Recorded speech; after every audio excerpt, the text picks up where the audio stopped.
Hey guys, Sid from Sid's Trains here, and today we're going to be talking about MTH's most unique and rare steam engines.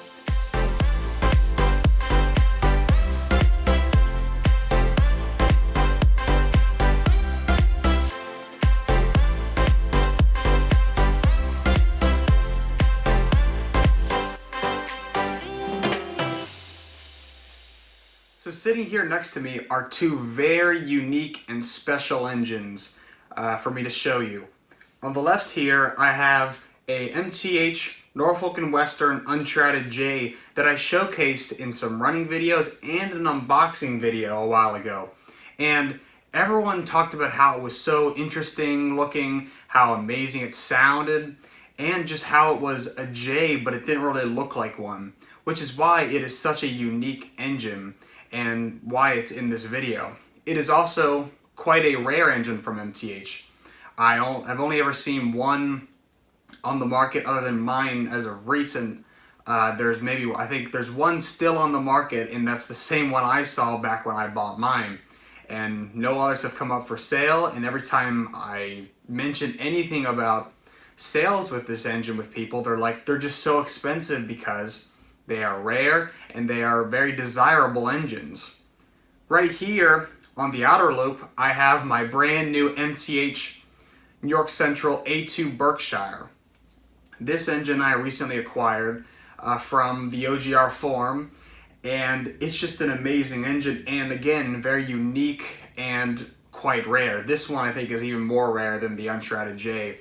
This one right here is probably one of the first ones I've seen in a very long time. I believe there might have been another one on some other auction sites recently, but you don't see these very often. And the real thing about both these is that they are unique.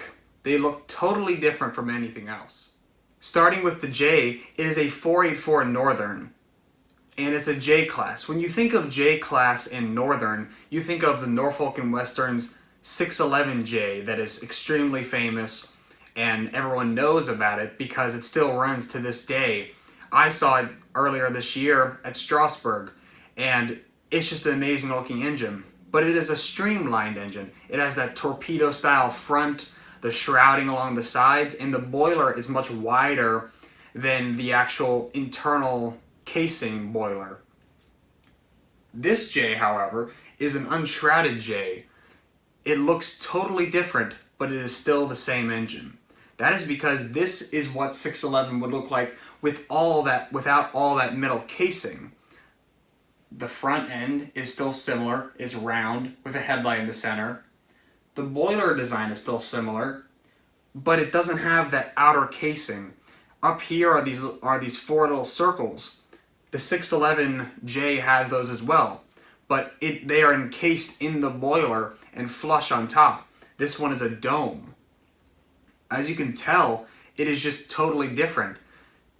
It looks like a completely different engine, but it still has the characteristics of the 611J because it's what the J is, just without all that casing. And that is what makes it so unique. Friends put it really well in a poetic kind of way. The 611 is a classy steam engine. It's like a man in a tuxedo. The Unshrouded J is like a man in a t-shirt and some shorts. It's kind of casual and it kind of gets the job done. It's a workhorse because that's what these J's did. They pulled coal trains and freight trains and even passenger trains, but they get the job done and they don't look so formal and classy like a streamlined engine. And that is, at the end of the day, what makes them so unique. And because they are a unique model, they are very desirable. But back when MTH first put them out, not very many people bought them, and because of that, it is hard to come by them today, and that's what makes them rare. Just being hard to find things is what makes things rare. Rare does not always mean valuable. These are not the most expensive engines in the world. They are nowhere near what a Vision Line engine costs or old pre-war models, but they are rare and hard to find, and that's what is just kind of cool about owning them. You know you have something special, and I of course love the Norfolk & Western.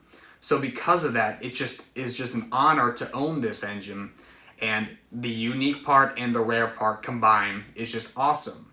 Moving on to the A2 Berkshire here, this one is also kind of a weird engine. It is almost ugly in a way. You look at the front of it and it looks like a Niagara sort of. But then you move along the sides and then it starts to look like a Mohawk or a Berkshire. And then you move back to the tender and then it looks more like a Mohawk and a Niagara combined again. So it's this weird hybrid of engines. And it wasn't even originally made for the New York Central Railroad. It was made originally for the Pittsburgh and Lake Erie Railroad by Alco, and then the New York Central acquired them and started using them. And it is also painted in this really weird color. Usually New York Central steam engines are painted just black, like a Hudson or a Mohawk or even a Niagara. But this engine is painted this army green color, which makes it so different from everything else. This was not built during the war, it was built after the war, which is kind of interesting. So it's very unique looking with that color. And of course, the whole hybrid look of it is what makes it unique. The front end looks like a Niagara with that headlight, but then it doesn't have any smoke deflectors. And then as you move along, you see the Berkshire wheel arrangement and then all the other detailing that it has. As a model and in real life, there's lots of piping and small parts on this engine because it is not a streamlined engine. It is just a normal steam engine that has a lot of piping and stuff on the outside. This MTH model has tons of little red knobs and valves. The backhead detailing in the cab is amazing. Underneath the firebox, there's all these little cylindrical parts. I have no clue what they're for, but they're super cool looking. And the valve gear, all of it moves and it's just awesome. And there's even the little bell on the side that is just completely almost out of place, but that's what makes it so unique. It is this hybrid of all these New York Central looking engines, and all of that combined makes it unique. And that is why I wanted it. I've seen it in some videos before. Some of my friends have this engine, and when I saw one come up for sale, I had to jump on it. And again, it's rare. Like, I've almost never seen one of these for sale. The last time I saw one, it was for a lot of money because you don't see them. When you don't see something very often, the pricing can vary. I didn't pay a ton of money for this, but I also didn't pay no money for it. Like, I'm not getting things for free. I'm definitely paying for my trains, but again, rare does not always mean super, super valuable. Again, this is nowhere near as expensive as a Vision Line engine, and it is also not super cheap like a starter set or something. It is definitely worth something, but of course not out of this world kind of money. And because of that, it makes it such a kind of rare engine because of, like I said, it's unique. Both these engines here are unique. That is what, at the end of the day, made them kind of rare. They're unique now. Back when they first came out, people saw them and were like, that's just weird. Why would I want that? So they didn't buy them. But because they are unique and people notice that now, they have become rare and hard to find because not very many were made by MTH. That's kind of a trend with MTH products, is things in the past weren't bought, so they're more desirable now. There are, of course, many more engines that MTH has made that are unique and possibly rare. Lots of diesels, lots of electrics, even steam engines, but these two, in my opinion, are some of the most unique and rare engines MTH has ever made. And with the models in mind, the sounds are very unique. You're going to be hearing these whistles and these bells and the chuffing and just the overall sounds. They don't sound like a normal MTH starter set. They have unique sound sets that were not used in pretty much any other engine. I do want to put a disclaimer that my J has a slightly different sound set than what it came with originally. I have put a deeper whistle in it because I think it suits it better. It's a big engine. You want it to have a deep whistle.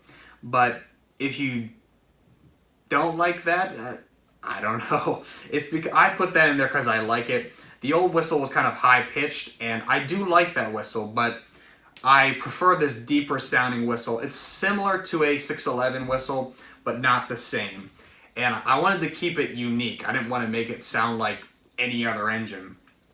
This A2 Berkshire has a pretty much one-off whistle. I believe this might have been used in a Great Northern engine, but it has this really deep sounding New York Central Hudson style whistle. It's like if you took the normal MTH Dreyfuss Hudson or J1E Hudson whistle and toned it down, took it down a couple octaves, and then just added a bunch of bass and clarity to it, and this is the whistle you get. It's very haunting. That's a good way to put it. It's very haunting, and you'll be hearing that when these run around, and it's just such an amazing engine. As I said, I acquired it recently, and I've just been enjoying it. The more and more I get into MTH products, the more I like them. When I was younger, I didn't really like MTH products that much, usually because of the sounds. The sounds on MTH engines aren't always up to par with Lionel sounds, mainly in the quality department, not how they sound, like the whistle tone, more just the quality. Sometimes they're a little garbled or fuzzy because that's just how MTH products are. The speakers aren't as nice as Lionel engines, and because of that, it's not as powerful. But these are older MTH engines. This A2 Berk is from the early 2000s when they switched to the 3-volt style electronics, and this J is from the earlier 2000s when they were still using what we call the 5-volt electronics. And because of that, these engines are super nice in quality, and they just sound and look amazing. MTH products are still nice. I'm not saying they are crap by any means, but both MTH and Lionel quality has gone down over the years just because of where the trains are produced. They move their factories, quality changes. They want to reduce costs, so they cut down on things, and because of that, it sometimes shows. But both MTH and Lionel have amazing products still, but I will always say this, I like their older products more, and these two engines show how nice MTH was and still is. But overall, these are two very unique engines. I love them a lot. I'm so glad that I have them. And I want to say something that I haven't said in a while. I want to thank all of you for subscribing, liking, and watching my videos, and commenting. I like to hear what you guys think, and I love your support. You guys allow me to keep expanding my YouTube channel, my business, and because of that, I'm able to buy these models. I pay for a lot of my trains with the money I make from trains. Any revenue that I make from YouTube videos goes straight back into the trains. And same with the upgrade work and the maintenance work. Lots of that money goes straight back into these trains. So I once again want to thank all of you for supporting me. And if you're new to the channel, click that subscribe button because it really helps me out. And always feel free to leave a comment. I try to respond to all of them and give you my insight and any help you might need, or answer any questions that you might have on an engine or my layout or whatever it is. And if you ever want to get in contact with me more directly, I do live streams every once in a while, and there you can get a live reaction from me or a live answer to a question. But I'd like to thank you because if it wasn't for you guys, I couldn't have all this stuff. So thank you for that. And now let's go turn these engines on and run them around for a little. I have the MTH remote here, and we're going to run these engines around for a little. And of course, listen to the sounds. I'm going to start up the Unshrouded J first. Let me turn up the sounds a little. I have them turned down so you can actually hear the whistle and all the other sounds. Let me turn it up here. Okay, to start out, let's listen to the whistle.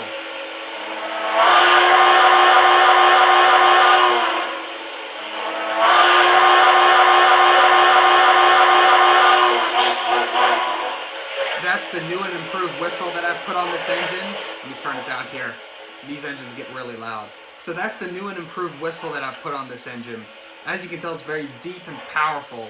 And you would have heard that whistle if you would have watched my video up at Strasbourg. It sounds really amazing, and I really like the forward signal on this engine with the two toots of the whistle. I love how that sounds. Let me start up the A2 Berkshire here.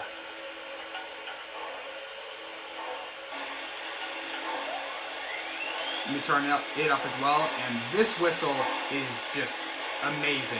Listen to this.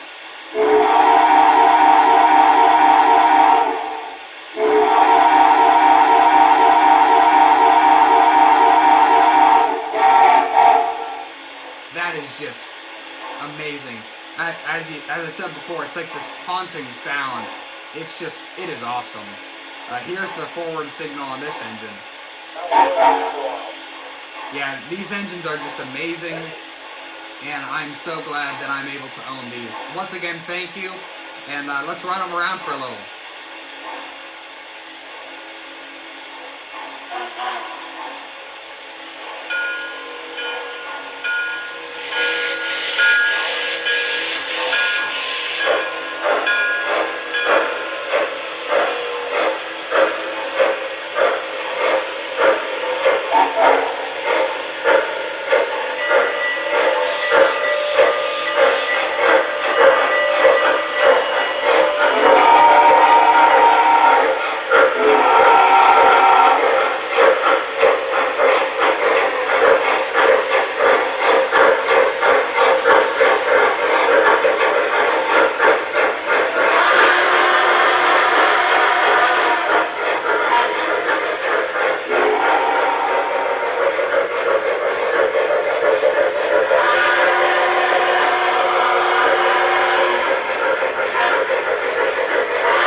that's just awesome. These engines are amazing. The sounds are fantastic. I love the whistle on this A2 Berkshire, and it's just fantastic. It's just so haunting. It sounds amazing when it's running. And as always, I'm a coal hauling railroad person, and of course I love the Norfolk and Western. And the Unshrouded J is just such an awesome engine, so different, so unique, and that's really what this video is about, showcasing two very unique engines that MTH made, and by chance they are hard to find, and I'm just so glad that I own these. And once again, I'd like to thank all of you for supporting me and allowing me to acquire these engines over the years and helping me grow my channel. I hope you guys enjoyed this video. I had a lot of fun filming this video because I'm just showcasing two of my now favorite engines, and I kind of tried to change up my style a little and be a little more insightful into things. I'm a very technical person, and I just wanted to give some more background on things and a little more personal touch to things than just my usual. So I hope you enjoyed, and as always, like, subscribe, and click the bell for notifications. Comment below and tell us about the channel. I'm Sid, and I'll see you next time, guys. Have a good rest of your week.